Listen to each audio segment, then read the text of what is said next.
That's convenient. Yeah. This is going a little off topic, but I have to ask you what it's like. You're at a very exciting time in your life. You're a playwright and you're working for Aaron Sorkin. I'd just like to know how that's going. It's going great, and it's funny how thematically connected it is to all of this conversation, because obviously the newsroom is a show about a newsman kind of feeling that the era of great news television might be over. So we have a lot of vibrant conversations in the room about old media versus new media. And you can imagine which side I'm on of that conversation. But what does Aaron Sorkin think about Twitter? Like, what is like did you ever bring it up to him about what you're up to? Like, hey, or how does he respond?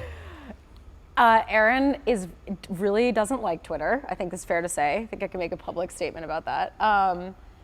But he also doesn't necessarily. He's not on Twitter, so I think that in general, there's an anti-Twitter prejudice. I experienced it in the theater community when I was in New York when all this started and I was getting involved with Twitter, and people would be like, oh yeah, I heard you started a Twitter account, And I think that the prejudice comes from a misapprehension of what people are doing on Twitter, because people always say, like, why would you want to hear about what someone ate for breakfast?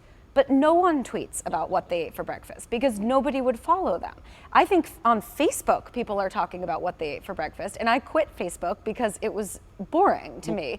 Yeah, Facebook's lazy because they can't unfriend you. Like, my mom's like, Right. Peter, your Facebook posts are kind of boring. It's like, Mom, you unfriend. Like, my brother unfriended me. My friends, you're stuck. You have to listen to your boyfriend, your girlfriend's Facebook post, or your cousin. It's because you guys are all part of the same community, and if you remove them, and the next time you see him at a family gathering, your uncle's like, why do you remove me off Facebook? You don't like to see all my baby pictures? Yes. No. The best analogy I ever heard is that Facebook is like being stuck at a wedding with everyone you ever met, and Twitter is like being at a cocktail party where you're like rubbing shoulders with people that you might want to meet or something like that. And I'm not sure that's always true, but I do think that there's less of an etiquette on Twitter. Well, first of all, there's so many less people on Twitter. There's less enablers on Twitter. On Facebook, you have so many enablers. Like, wow, you should totally get into acting. I love that headshot. Or like, no, I hate it, but I have to click like and support, whatever it is. But Twitter, someone's going to be like, I tell all these jokes on Twitter, but if they're not funny, they're not going to have any followers. Well, this is the thing. And so my point is that the concept of oversharing, which is what's always used to people, okay, there's two things people level against Twitter. They say oversharing, or they say, what can you say in 140 characters that's important? And first of all, people tend to overshare less on Twitter because Twitter is a fundamentally public space, whereas Facebook has this idea that it's a private space, which makes it possible to overshare. On Twitter, you know what you're saying is public, so you're not oversharing. And the other thing is that in terms of the 140 characters, there's two things you can do well in 140 characters. One of them is make a headline, and one of them is tell a joke. And two of the biggest active groups on Twitter are journalists and comedians. And I think there's value in following both of those types of people on Twitter, because Twitter makes me laugh and I also get news from it. It seems valuable, All right, pro Twitter, down with Facebook. Yeah, I'm very anti-Facebook, but. All right, anybody else has any, there you go. We got another question, pro Facebook, pro Tumblr, what about Snapchat? No. That's a good question, actually. Can you tell us about how you came to become a writer on the newsroom? So I have been a playwright for 10 years, and it's become pretty common at this point for people who are emerging playwrights in New York not making any money to try to come to Los Angeles and get hired as TV writers. So that's the sort of simple answer, basically. So you gotta be really talented, work hard, and write plays for years. Create a Twitter account, call it Tween Hobo. Tween Ninja, and then throw it out there, see what happens. No, yeah, I mean, if you're good, I think if you're good, right, you just become. Is there a quality at the top of the game? Because I don't think you could sneak into a writer's room at a high level. People are really talented. You know what I'm saying? I don't think there's a way to hack the system or anything. I think you'd have to write great work. No, but I think the only thing is kind of what you were saying before about how Twitter is a place where you can put stuff out there without any gatekeepers. It's the same is true for a web series. The same is true for a blog. The same, and people. I mean, I think that the internet affords great possibilities for people to be discovered in ways that were not available before. Yeah, it creates more unique voices, so it's Yeah. less saturated with garbage because the people up top or decision makers are like, we only want to watch shows where there's straight white dudes. Yeah, come on. And then suddenly you have a web series called Husbands about a gay couple, and people are like, all right, well, it's popular. So it's ways to like prototype ideas that may be more, different than what people are used to or innovative. So there's less walls blocking you. So if you want to put something out there, if it's good, it'll get attention. Now, if it's not good, no one will watch it, and then you'll get another shot at making something good. So I think that's just, you got to keep active. All right. Who are your favorite people to follow on Twitter? Good question. Well, let's see. I should have come prepared for this obvious. The fact is that, so some of my favorites no longer exist because they were all of these parody accounts of a man named Peter Kaplan, who was the editor-in-chief of the New York Observer for a very long time, but he recently passed away, and when he died, they stopped tweeting, and the parody accounts, like out of respect, ended. But they had existed for like 7 years, and they were absolutely hilarious. They were these kind of cracked images of Peter Kaplan's personality. But okay, leaving that aside, I really like Real Carrot Facts, which is an ongoing thing written by a guy who I think is a writer for Jimmy Fallon, although now Jimmy Fallon has a new show. Anyway, Real Carrot Facts is very strange. It's also very similar to an account, a long-running account called Coffee Dad, which is a little easier to explain. So Coffee Dad is called Coffee Dad. It's a guy drinking a cup of coffee. Every tweet is like making some coffee, getting coffee, feel like having coffee, and that goes on and on and on. And then one tweet out of like hundreds of them is like standing at the grave of my dead son weeping. I'm gonna create my breakfast Twitter just to say I'm eating breakfast and it's something really profound that could change your life after the 80th breakfast tweet. I also love to follow Twitter accounts based on old writers and philosophers. So I'm very into Emily Dickinson. There's many accounts that tweet as Emily Dickinson. There's things like the Samuel Pepys, who was this diarist in I don't know what century, but there's like every tweet is just hilarious excerpts of his, old diary saying what he had for breakfast. It's very funny. And there's all kinds of, there's real philosophers, and then there's like these funny philosopher mashups like Kim Kierkegaardashian, Justin Bieber, those are good. And so that's, in terms of all the fake stuff, I like that. And then in terms of real, who do I like to, I have a very like curated to my particular interests. So I follow like the people that I want to get news from, and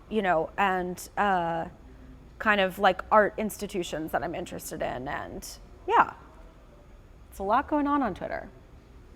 Now, is there a way we could add Google Glass into the conversation? Like, how could... I'm kidding. I would like to try it on. Hey, guys, can we try on Google Glass? Come over here. Lamb, come on over here. We got to capture, this is a Google Glass moment. I will tweet about this. All right, Tween Hobo will tweet about this. All right, so can I try them on too? We'll have the subject and the guest both have Google Glass. All right. What happens if you wear real glasses? Thank you very much. So you can pop lenses into it, but...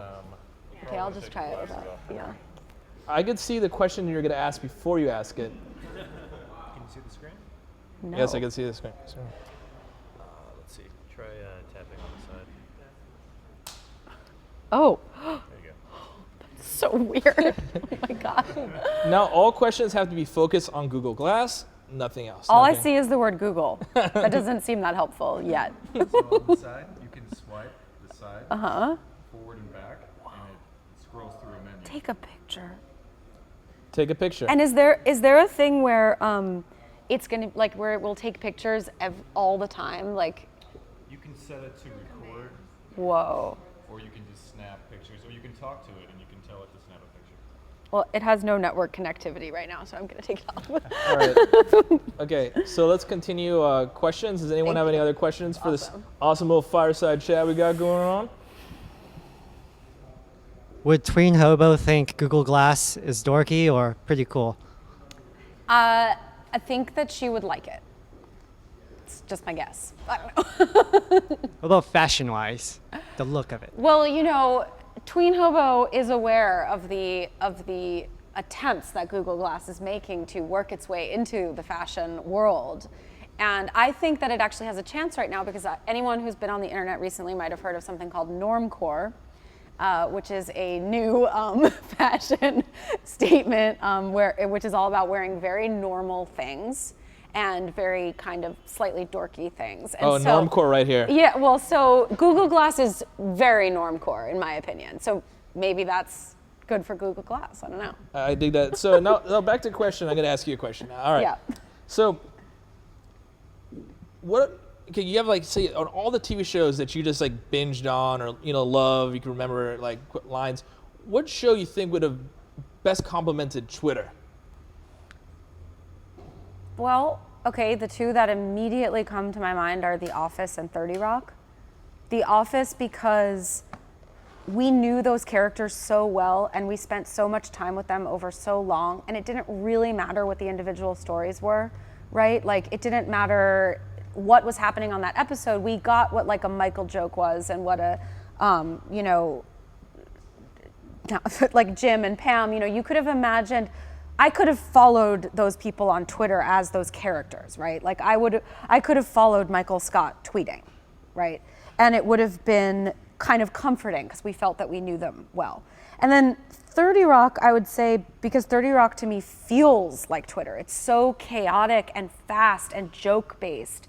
And that feels like they could have had an entire episode where tweets were popping up because they did things like that, where they had different storytelling levels operating at the same time.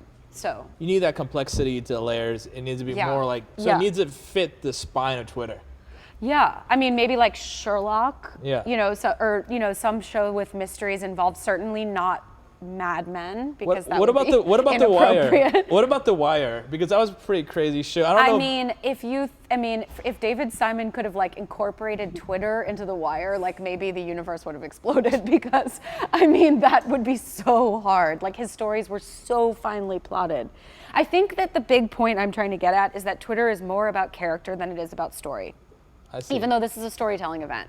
So like Sorry. if anyone has a very plot-driven Twitter idea, should they kind of pull back and go, all right, it's a character? Here's the thing. So there's been experiments like this. The New Yorker had Jennifer Egan, a wonderful writer who I love, wrote a story for Twitter. It was emitted only in tweets.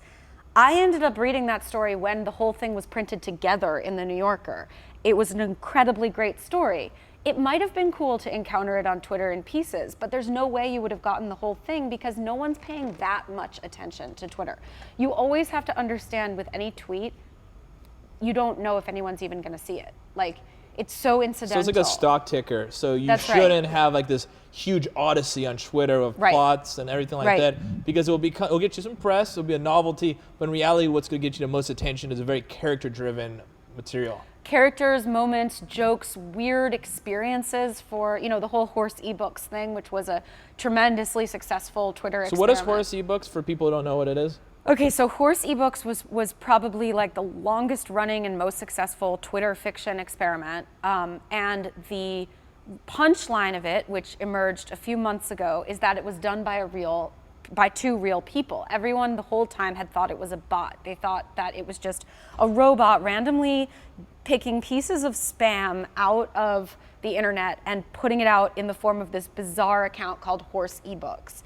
The tweets would be something like, you need great strength, pineapple. Like they were all very weird.